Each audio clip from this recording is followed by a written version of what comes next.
Hey there, Fabulous. Welcome back to FabulouslyMoni. So today I bring to you my experience with microblading. Yep. So if you're interested in learning more about my experience, keep on watching.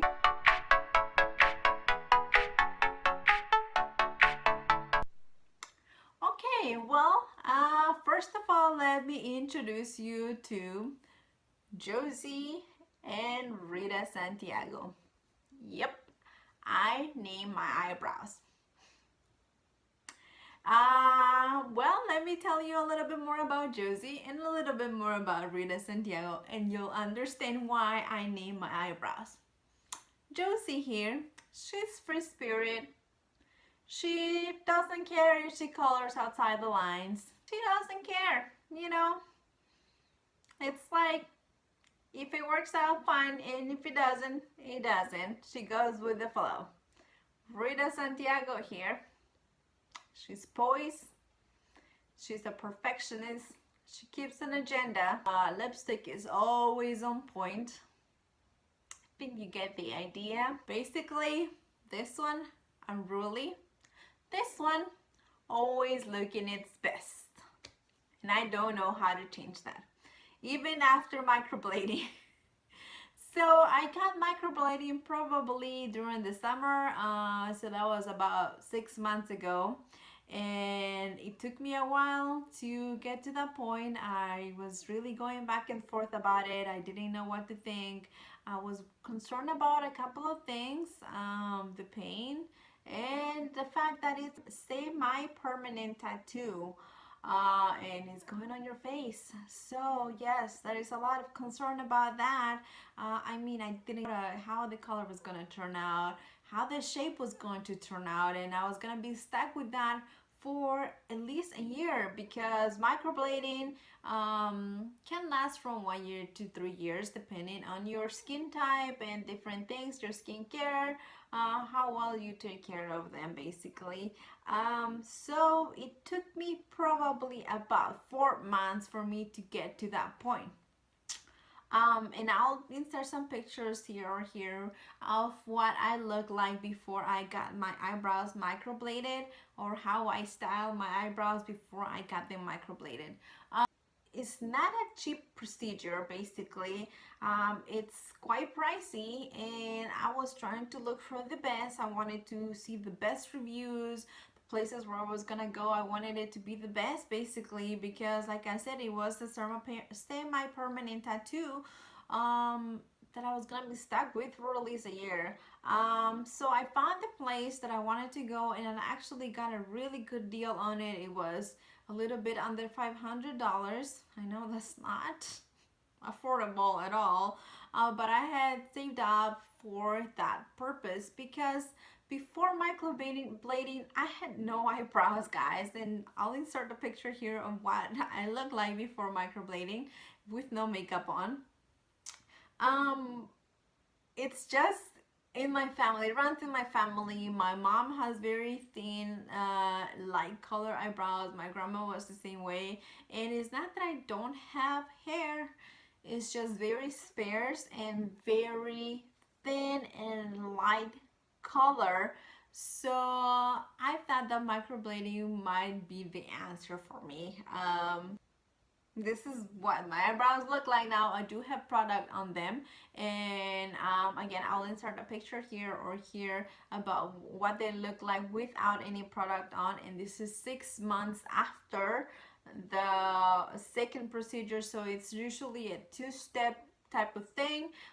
You go in for your first session, you discuss the color that you're going to do for your microblading and the shape, and somebody works on your eyebrows that same day. But 4 weeks later, you have to come for your touch-up, because you're going to lose a lot of the pigment throughout those 4 weeks.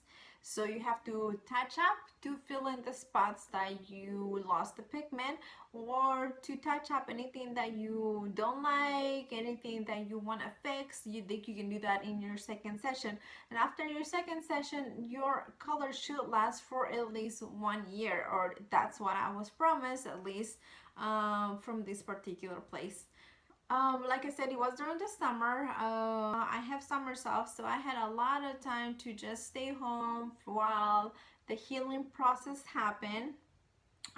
It's not pretty, guys. I mean, you after you get your first session done, there is a lot of redness the same day, and there is a thing that they call haloing. And it's basically, there is a lot of constrictions of your vessels around the eyebrows. Basically, the perimeter of your eyebrow look a lot lighter than the rest of your skin. And I think it has to do with the pigment or something like that. I'm not too sure. But you get that halo effect the day of the microblading. Now, the next day, your eyebrows look a little bit darker than they did on the first day. And they explain all of this to you, and they tell you they're gonna look darker as the days go by. So by the third day, my eyebrows look crazy, guys. I mean, it looked like basically I had like drawn on them with Sharpies, and I'll insert some pictures here about what I look like throughout those 5 days. Basically is when your eyebrows look the worst. Like, it's horrible, but I guess you could say it's worth it. There's a lot of things that you have to be cautious about when washing your face. For the first 4 days, they advise you not to wash your face, or you can wash half of your face but not to get your eyebrows wet, because that can be potential for you losing your color and losing the pigment faster than you would have had. So they advise you not to take steamy showers, not to do any strenuous workouts where you're gonna sweat, you know, anything that you're gonna be in the rain or anything like that. So just basically don't get your eyebrows wet. So I did all of that. I follow all the rules to a T, because I spent a lot of money on that, and I did not want anything to go wrong, basically. So 4 weeks were up, and I came back to the same place, and it was time for my touch-up. This is when things started to go a little bit south. You know, I was not pleased.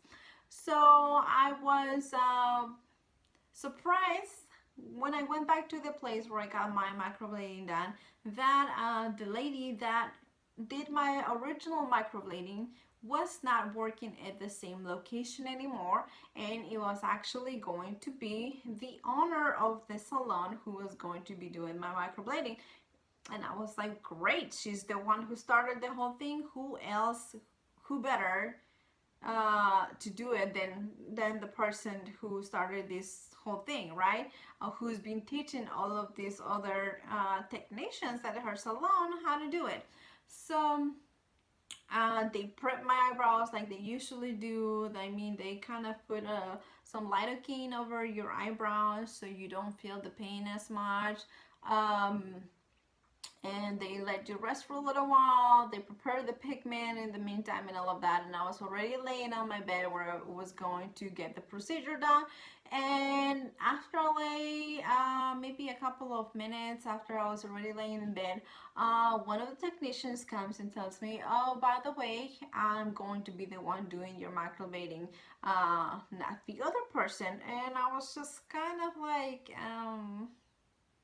okay, I mean, I was told that somebody else. I mean, I was already disappointed that it wasn't going to be the same technician that did it originally, and now you're telling me it's actually somebody else. Well, I was like, well, you know, what else can I do now if she can't do it? The other person can do it. So I was just went with the flow.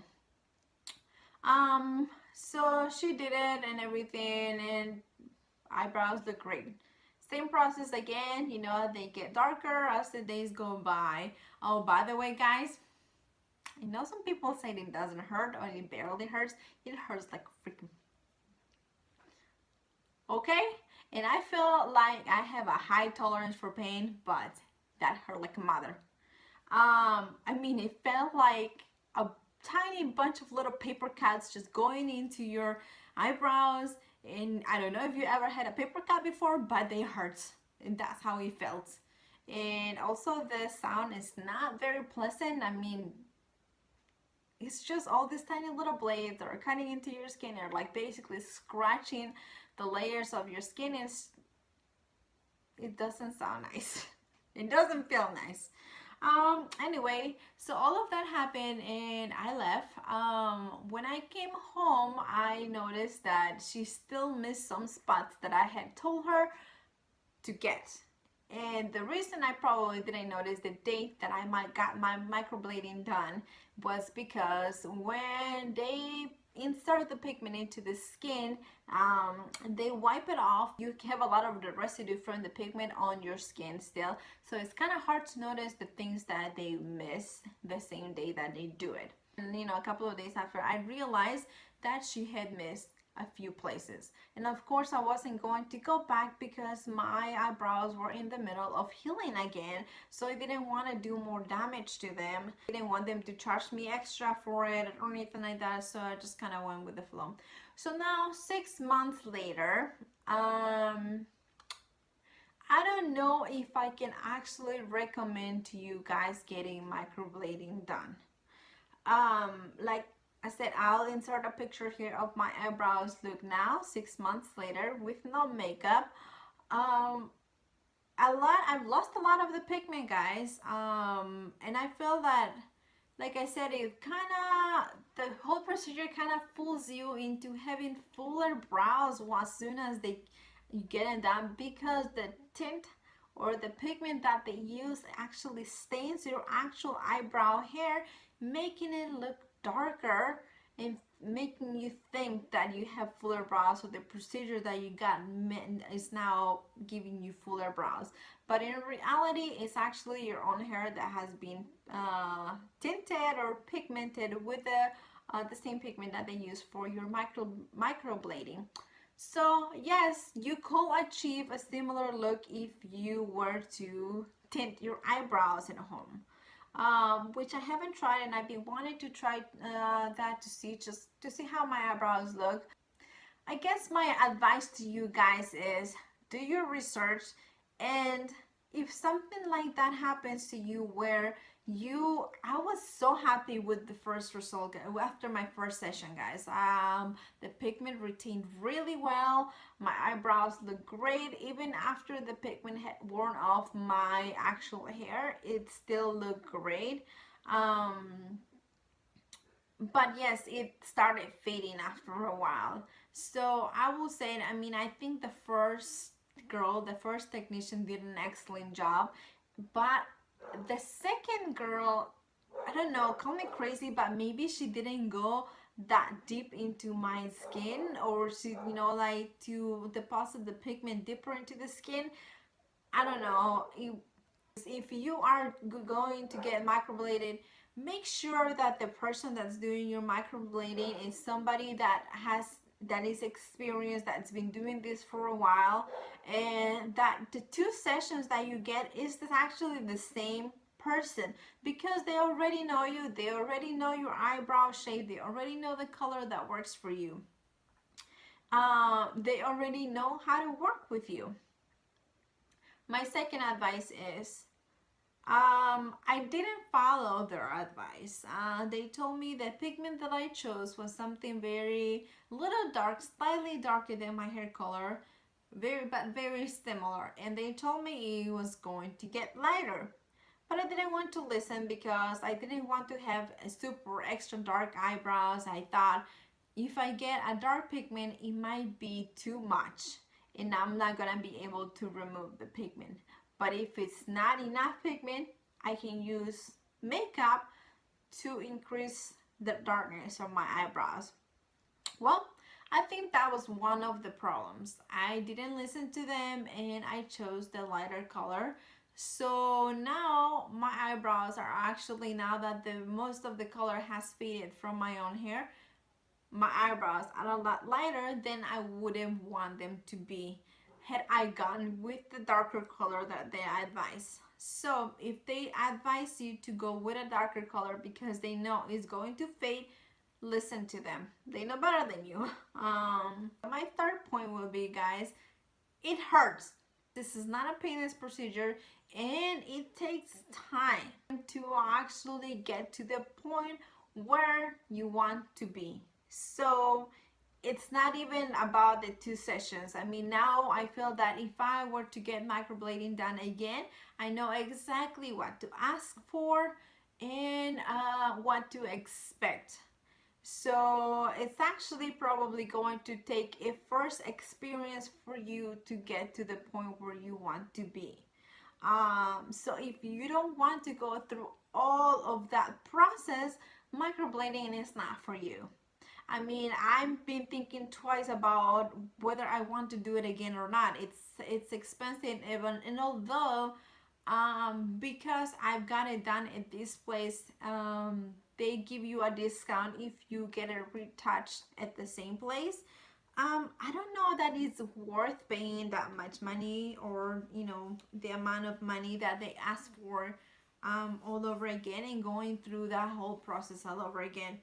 Nonetheless, I probably will do it again because yes, my eyebrows have improved from where they were originally. My advice is do your research and be very cognizant that it's a lengthy process and you're not going to have perfect eyebrows, not even after your second session. It might take a few, or you know, 4 or more sessions to get to the point where you're going to be completely happy with your eyebrows.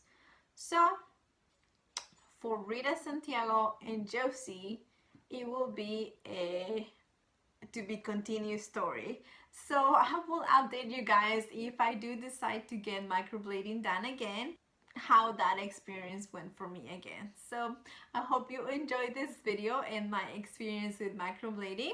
Give this a thumbs up if you want to see more of these videos, and remember to subscribe, guys. Thanks for watching, and remember that feeling fabulous, it's all a state of mind. Bye, guys.